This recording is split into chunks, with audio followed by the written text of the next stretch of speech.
everybody. Welcome to NDND, your party for fun times. With last episode, we left off on a cliffhanger, if that could be described as one, because it truly felt like a cliffhanger. So we're going to go around and say our hellos. Sagon, I am Tuskara Hondo Nashuni, your DM, Kelly Lynn D'Angelo. And I'm going to throw it to Siena. Hi, I'm Siena. I'm P. Choctaw Nation of Oklahoma represent.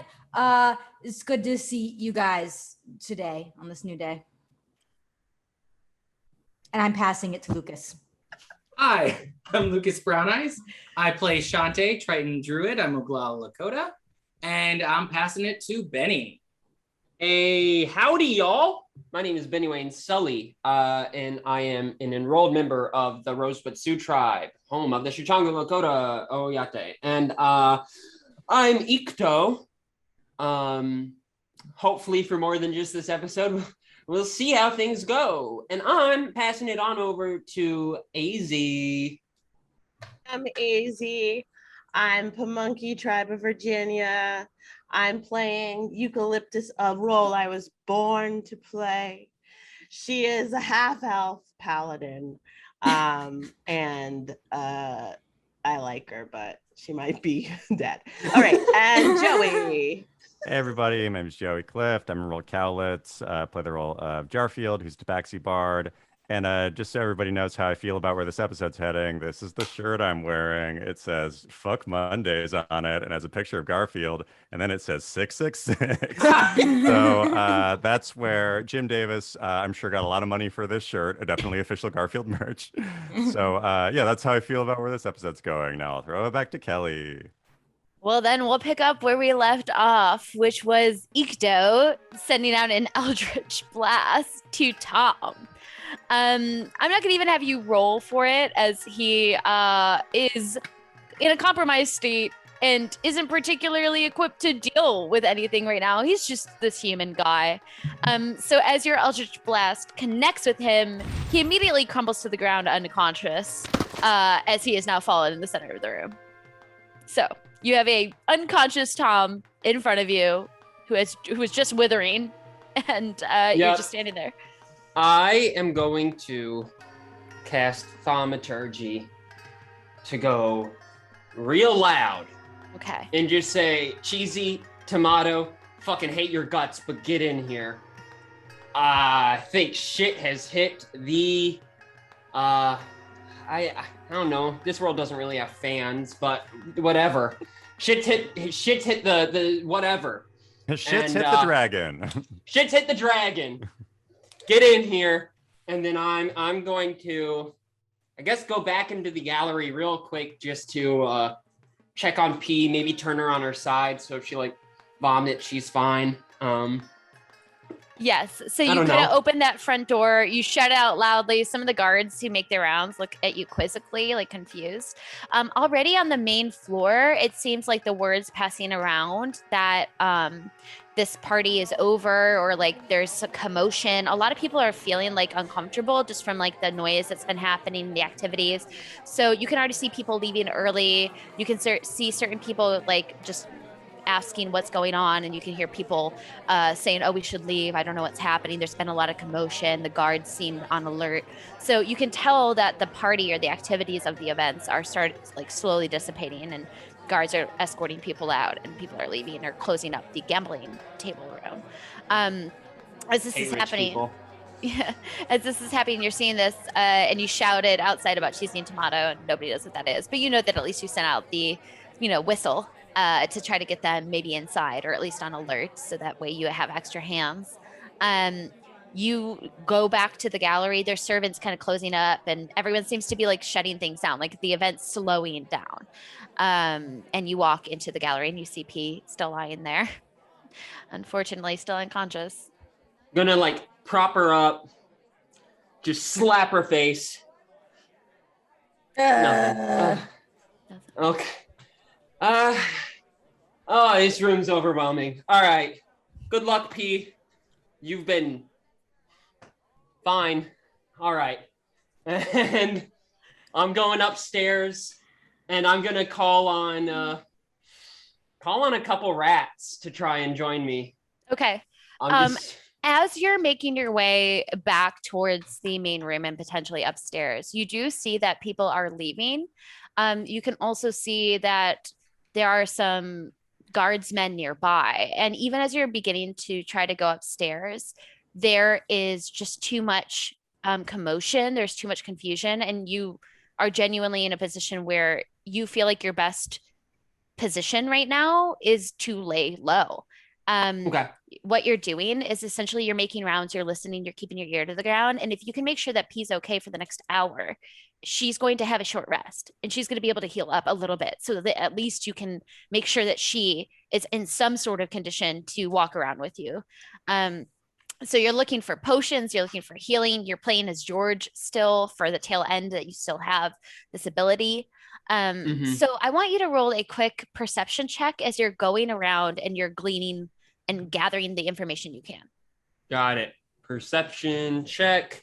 I got a 6 + 2. Oh, Ikto is oblivious to all. Oblivious to the things that are happening, but I will say this, even with the obliviousness in terms of the energy and the battles going on, you're laying low to hear from your friends. You're laying low to make sure that shit's okay. You know that people should be up in the library. You know that your friend Eucalyptus was just faking that, things were happening with Tom. You literally had a fallen Tom who you no doubt could also, if you wish to, tie up and also put in the gallery. Yeah, to just make sure that I want to drag him.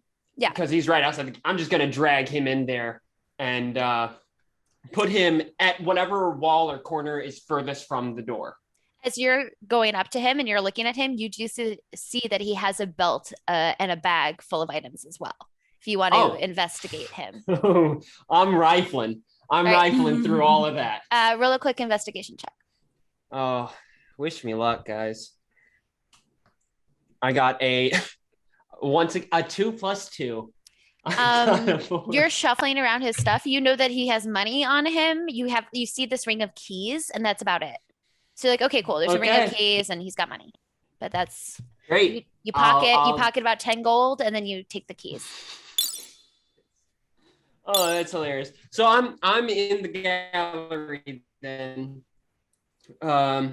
Man, what a shit show. What is going on? So as you're doing this, to try and just like eavesdrop out the door. Yep. As you're doing this, you're truly just walking around as George, trying to see where your friends are. You're trying to go from location to location. You're trying to make sure that they're okay.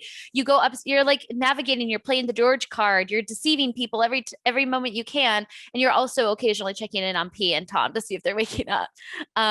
So as this is all happening, a lot of people begin to leave and pack up. 10 minutes pass, 15 minutes pass, 20 minutes pass. You get nervous as time is going and you don't hear from your friends. And you're waiting in this gallery with your toe tapping, looking at an unconscious P, while also looking at a conscious Tom and constantly going out and making your rounds to a point that, yes, there are maybe 100 people at this event. It dwindles down to 50. It dwindles down to 20. It dwindles down to 10 and to maybe 5. So now it's really just you. Some tail end of these partiers who very quickly learned Tom wasn't around anymore and there were like confusing events and people felt uncomfortable. So people were leaving earlier than they suspected. And as this is happening, you catch wind that somebody of great importance is on their way and everyone needs to clear out of the building because rumor has it that Blurmall is going to make an appearance and he wants nobody here now. Uh-oh. So you catch wind of that.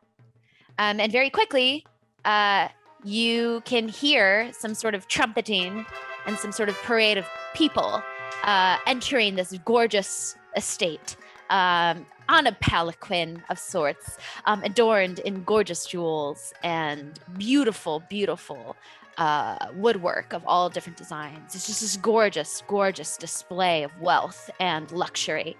You can see behind one of the curtains as you're just kind of peering out the front as a few people are dispersing. One of the guards actually comes up to you and says, I think you're the architect, so maybe if you have things to do with fix this electricity still, you can stay, but everyone else needs to leave.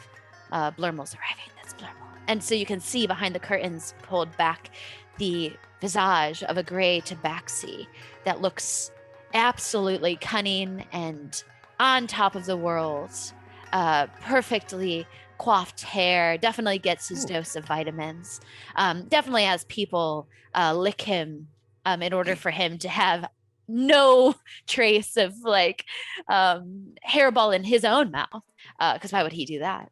Gosh, Chante would love this guy. It is the infamous Blurmel. Dun dun dun. Well, should I introduce myself?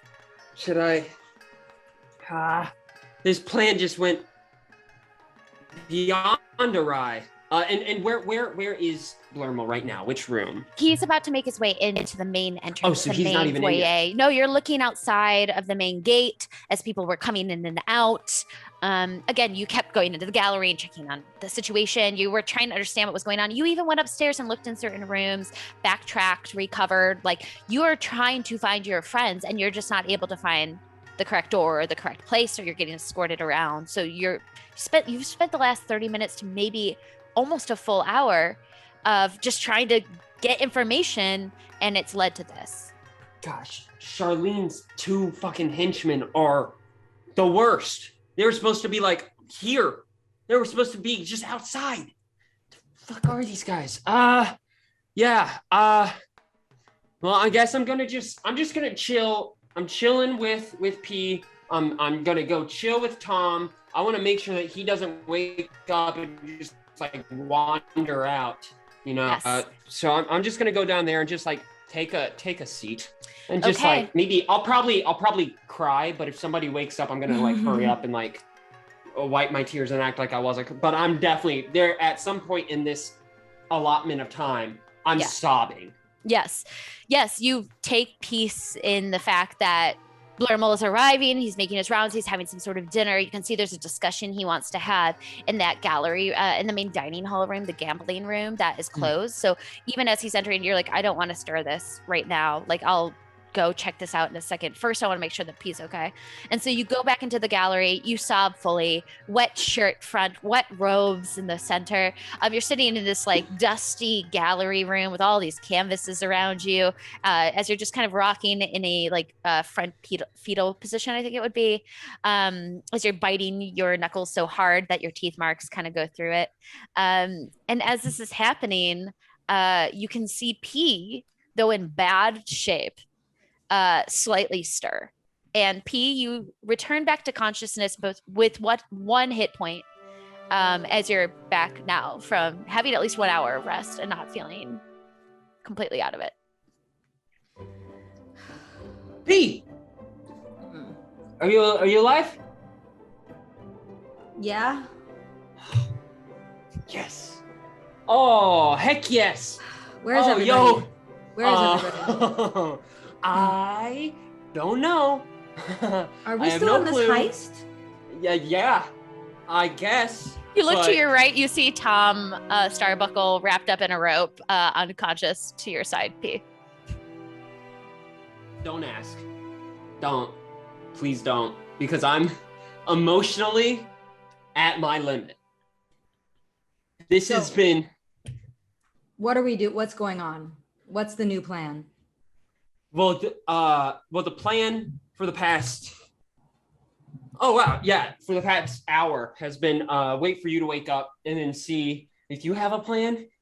Because I'm not like smart or anything. And I've been humbled in the past 3-4 hours. Okay. Hey, My first instinct is to kill that guy, but I don't think we should do that. I'll But I I'll think Eldritch Blast him right now if you we need could me just to. take a knife and just do that if we really wanted to. But I guess no one's really missing this guy because he's with us, right? Nobody cares that we have this guy. I don't know. I don't know what is he he's the mayor or is he the bad guy? I thought everyone here was a bad guy. I think so, but I don't know everybody. There's so many people. And I can't keep them all. You know what we should do? We should find that painting. George said there's a painting Okay. that Yeah. we can rest in. And we can get in. And I'm not good at finding things. I'm not. I get distracted, and there's so many paintings in here, and Well, I'll be honest, I've been crying. I have 0 magic ability, none. So I have 2 options, and we can just decide from there. We wait for this Tom guy to wake up, and we torture him to see what we can do. Like actually, That's cool. like cut off Yeah. finger by finger. Yeah. Or we just hurl ourselves into every painting until one like works. We just throw ourselves into the walls. And those are the 2 options. Those are literally the only. You give me no details of what anyone is or what's happened with anyone. The last thing I remember, I was fighting a guy. That's the last thing I remember. Oh, I killed him. I hit him really hard and he lived. So I was like, whoa, P didn't even hit this guy when they were fighting, I guess. And then Chante killed him. He's rolled up in a rug, actually. But we can, I like the throwing ourselves into painting ideas. That sounds quirky, that sounds fun. I feel like not all these paintings can be magical, right? So like most of them are probably just normal paintings. So if I'll hold them, if you just want to run into them, just break through that canvas. We'll see. We can take turns. Well, what if only what if the door only opens once? I just think we both need to run the paintings at the same time. Oh, you're so smart. I'm so glad I waited for you. Oh my gosh. Yeah, so let's try and fit ourselves through. Oh, I do kind of know the dimensions, I think. What are you kind of, so what dimensions of what? The frame of the painting. Okay. Oh, it was big. It was like this big. As he does this big, you can see that there's about 9 paintings of that size in the room. All right, let's get going. So that narrows it down like a lot. First Why painting. have I not tried this? Jeez. I don't know why. First painting, let's do it. Yeah, I'll set it up against the wall. Yep. Just roll me a. You know what? We're gonna make this be an acrobatics check. Okay. And Ikto, you're both gonna roll me an acrobatics check as you guys jump into the 9 paintings that you see together. 18 plus 1. Okay. 19. 15 plus 6. So 19. I just had a really good idea. What if we just line all the paintings up one after another? Just try to go through all of them at once. Like we tear through every single one? Like we put them all back to back to back to back to back, and then we just Wile E. Coyote it. We just try. Done. Let's do it. We have nothing else to do. You guys line up all these 9 paintings, in almost like it's an Olympic event. And you have to create some gap because there's going to be force through these canvases, no doubt. As you both rolled a very high acrobatics check, in the style of a montage, you shred through these gigantic canvases one by one by one. The first one being this beautiful still life of fruit. And you just jump through the still life, shattering the currants and ripping apart the grapes before you. The second one is ones of dogs, and this is beautiful portrait of some sort of very wealthy family that clearly used to commission this. As you tear through the face of the smiling children that look like literally they're so upset to be there. You tear through the next one, which appears to be some sort of gorgeous painting that is denoted to some cataclysmic event that happened within some sort of godlike plane. You rip through another one that is one dedicated to the sea. You rip through another painting, and you're just shredding through these paintings, tumbling through, like it's just the canvas, the paint, everything's all around you as you're tearing through these gorgeous, gigantic canvases one by one of all of this artwork until I'm going to say you finally hit that last one and you see a goddamn painting, and this one's glowing and it looks very thick and it looks very serene. This is a landscape painting of a very beautiful forest clearing. The water looks glistening. The light is striking through the trees. It's clearly springtime as it looks like a dusty sort of meadow. It has this sort of glistening glow to it that gives it the feel of warmth. And as you both jump into it, you can feel your bodies literally going and falling into the painting as you land head first, knees down, and look up and you're in that environment. It looks a little surreal, it looks a little weird, but it's cozy and it's warm and you feel safe. Next time, jump into the glowing painting first. Yeah. Ikto, I don't know who you're talking to, but Sorry, I hit my head. Jumped in the glowing painting first. I don't know why we didn't do that. Probably. Yeah, you're right. Okay. Oh, you're so smart. I'm tired. You've never thought that before, so don't pull this "you're so smart" shit now just because you don't know what to do. I told you I've been humbled. This has been a journey, to say the least. So this is like the, And at that, you guys both look around, exhausted, drained, tired, and humbled. And you both just kind of fall down beside the warm environment. You can barely keep your eyes open. It's so comforting and it's so inviting. And as you guys both take a moment and nap and little spit bubbles come out of your mouth, you awaken very, very almost like a jolt, and as you can feel your body almost getting pushed through something, and you're bam on the other side of the painting, back in the gallery, but fully recharged, fully recovered, leveled up, the two of you, because you actually took a long rest. So you have all your spells, all of your healing, everything, and just the two of you though. Yes. Oh yeah, that feels great. I'm a big fan of this. I feel so good. How do you feel? Does that feel as good? Do you feel as good as I do, or was that as good for you as it was for me? I faked it. Just kidding. I'm so funny. I still have a sense of fucking humor when the world's ending. I don't. Yeah, I feel see. great. That's the thing. Is like this is such a small event in the grand scheme of the world. There's a bounty hunter after us, and this is like what's taking us down. The world's not even ending. No, Dude. The world is ending. The world is what I can see and perceive, and 3 of our friends are missing. And so let's, you're leveled up. I'm charged up. Want to wake up this Tom guy and see what the fuck, where anybody might be? Let's do it. Let's wake this guy up. Yeah, there's a couple beats as you guys crack your neck, you're feeling good, your back feels stronger, your body feels recharged, and you go up to this guy that you knocked unconscious and you kind of shake him awake and slap him a few times as he kind of stirs from his rest, and he takes a moment. He goes, well, no, what? Where am I? What happened? Slap him. Oh, George. Wait Look here. Oh, you don't look like George anymore. Who are you? Yeah, sorry. No, it's a long story. My name doesn't matter. You suck. Hey, dude. Prepare to get tortured. Let me out. Let me out of this. Where am I? Slap. Ow. Okay, This is torture. Okay, roll an intimidation check on him with advantage as you're slapping him Okay. silly from being awake. My intimidation is surprisingly high. So it's 16 plus 7, so 23. Yeah, he's so scared. He has no idea what's going on. He's seen that photo that you posted, Benny, with your abs. He's just scared. He's just genuinely scared. He's like, I've never seen anybody this shredded. I can tell for a fact that you've been working out, whoever you are, and I'm intimidated.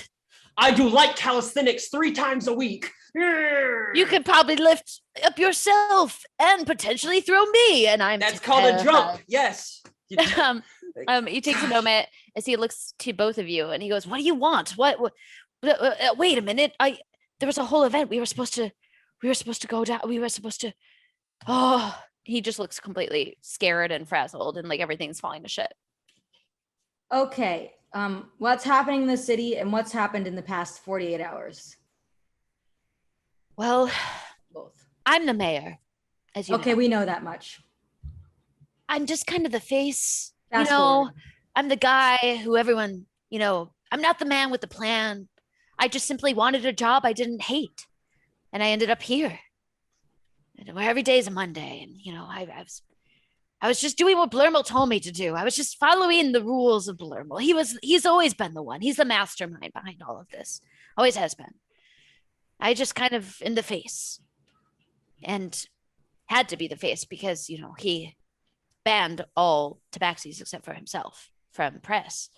But press used to be a happier place.